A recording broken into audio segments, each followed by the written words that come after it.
This is Carl Johnson. Thank you so much for joining us today on Optimistic Opportunities. I am broadcasting from the beach, and my friend Lackisha Freeman, the general manager at WNCU in Durham, is joining us today in the communications building on campus. Welcome, Lackisha. Thank you. Thank you, Carl. I'm so glad to be a guest of yours today. It is so exciting to have you on the show today. We reconnected about 3 years ago, and I knew your predecessor at the station and just have always enjoyed my connections with NCCU and the station, and I'm so glad that we have continued to stay connected. So thank you. Absolutely. Absolutely. It's definitely been a fun ride. And hopefully, once we get through this pandemic and all that's happening, we will have an opportunity to convene again over lunch one day. That would be great. And we were just talking right before the show that I was reminiscing about performing in the communications building in the theater with Longleaf Opera for about 3 seasons. And I was just like, oh my gosh, you're sitting in that coveted building that I just enjoyed going to and performing in years ago. So thank you so much, Lackisha. And we'll just jump right in because everybody knows what this is about. So no introductions needed for the show.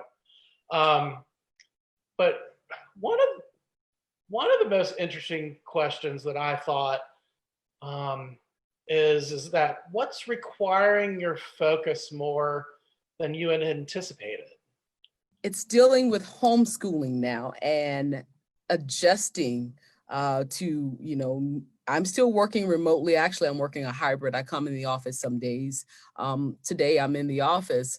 But days that I'm at home working, and my son, I have an 8-year-old and a 4-year-old as well. But my 8-year-old is in the 3rd grade, and trying to make sure, he's on his P's and Q's and doing what he needs to do in regards to his lesson, and trying to keep an ear out at the same time of what the teacher is directing him to do, because he's 8. Sometimes he gets a little squirmy, and I'm like, calm down, baby. Just, we're going to get through this. We're going to get through this. And that I think has really been something that's taken a lot of my energy. And so during his lunch break, they have about an hour and a half of, they call it the lunch break and movement time. We have lunch and we try to do something, whether it be, maybe we might go outside and just engage and absorb the outside atmosphere, but we're doing it. And then he goes back on for 2 hours after lunch from 1 to 3. And that's more than I definitely anticipated, and requiring a lot more of my energy, and still trying to do what I need to do to navigate things at WNCU, at the radio station. It has definitely been very difficult, but at the same time, we're overcoming obstacles on a daily basis, and we're making the transitions that we need to make. Great. Yeah, my daughter is also distance learning through her computer, and she is 13 in 8th grade. She absolutely loves it, actually. So it's been a good change, and she's enjoyed learning that way. So I think it's different, of course, for all ages. I think younger age group I've heard of, it's been a little more challenging. Indeed. I'm one of those parents. It's like, it's not I'm playing a video game on the computer. I'm having to learn what's going on. So how are you staying motivated? Reading, I ride my bike some days. Some days I'm a nature lover. I love to do things outside. I was out trimming the bushes a couple of weekends ago as well. And so whenever we get an opportunity, I also like to go to the beach as well. We've gone to the beach maybe about 3 times since this pandemic has been going on, probably in July. And earlier last month as well, and actually twice last month. And I also want to go again because when we go, it seems as though, the beaches that I've gone to, people have been, social distancing, keeping 6 feet apart. I mean, even if we go and wander out in the water, people have been doing that as well. So, I mean, I've felt pretty comfortable with being in a safe place in the beaches that I have gone to during this pandemic. And again, I love the water. I'm an Aquarius. I love going to the beach. Hmm. Hmm. It's definitely great to change it up a little bit, get a different scenery, just sort of That's create it. a new outlook. I mean, I'm sitting here looking out at the sound and I'm just like, oh, this is so nice. I hate to leave today and go back home. Oh no. Oh no. Stay for the weekend. Oh, I'm just like, I've got appointments. So, um, Gotcha. yeah. So, what are the ways that you address your struggles? Meditating, um, spending time with my family, my husband, and it's been great. I can even say, I mean, our relationship has blossomed through this pandemic as well. At first, I remember back in April, when everybody was still working at home and there was not this notion of hybrid schedules or people going back to full blown being in the office or working out in the field. And I was like, how are we going to make this in the house together? We're accustomed to going out to work every day, getting our kids ready to go to school. And how is this going to work? And, I honestly say, I know that this is public. I was going to say, I mean, it's, I have a newfound love for my husband. I mean, our relationship grew so much. And I'm thankful. I'm thankful for that. And like I said, it's definitely been prayer, meditation, and getting through this pandemic. So I like to say hope, faith, and family has gotten me through this.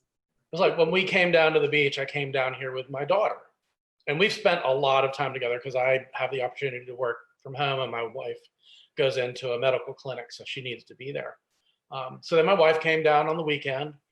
And then when it was time for her to leave on Monday, my daughter was like, I want to leave. And I was like, I'm sad. I don't want to be here by myself. My wife was like, you probably need that. You probably need a recharging time. And then all of a sudden I was just like, this is really good for me. Wait a minute. This was nice to just sort of have that time with the family, but then also have that time, to reflect and be with myself as well. So that's what that's how I've really looked at addressing struggles, is just I meditate as well, but I try to balance that time between family and such too.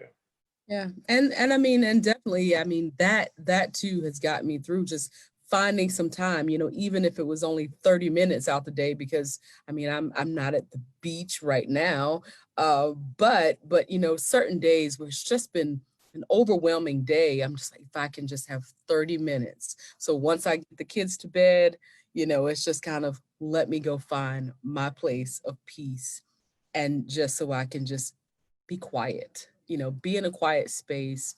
And that's what I've been doing as well. And self-care is so important. I think um, many times through this pandemic, I have, I'm a mother, I'm a general manager at the station. So I'm thinking I have to do this, I have to show up, I have to be present.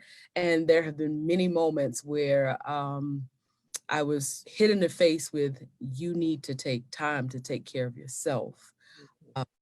And so I've done that on a few occasions. And sometimes it's just been, me spending some time with myself, quality time with myself. Mhm. I've been thankful for that as well. What have you had the most energy around these days? And you have a lot of energy, so I'm excited to hear. I'm excited to hear what you're going to say. You honestly, I'm not really, I mean, it's not this big thing, but to me is very big. And that's just loving on my family. My children, my husband, my mother, my father, having those relationships and communicating with them often. That's been my core. Although I am sometimes a very adventurous person, that's what's been my core with keeping me keeping me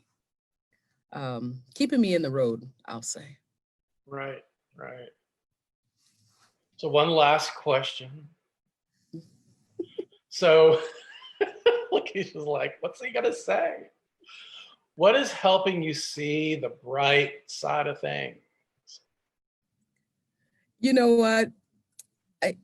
It goes to, I mean, even the title of this show that you're hosting, and I'm just remaining optimistic that this too shall pass. We will get through this. I think that these challenges has opened up so many doors of new opportunities for us. I know that it has in my life, both in the workplace and at home. And I think that that's what we need to take and really wrap our minds around, wrap our arms around, and embrace it. It's here, but we're living through it. We're getting through it. Yes, we've lost some people, and maybe even have lost some loved ones through all of this process. But I'm very optimistic, and I'm embracing what's happening now and what will happen in the future. That's awesome. Thank you for that. Next week, we will have Jody. Oh, I don't know how to pronounce her last name. Jody is the publisher at New Homes and Ideas magazines, and she will be joining us next week. And she's a bundle of energy and always smiling and going around and being social and seeing people. So you're in. That sounds amazing. Yeah, you're in for a treat next week with Jody. And Lackisha, thank you so much for joining us today. You're welcome, and thank you for having me. A pleasure. And if anybody out there wants to see any specific guests to join us, please email me or Facebook message me their name and contact information. If there's certain questions you'd like us to ask or anything else you'd like to share with us about the show and your experience, please send your information in. We'd love to hear from you. So until next week on Wednesday at 1 o'clock, thank you so much for joining us. And y'all have a great day. And please remember to help one another. Bye-bye, y'all.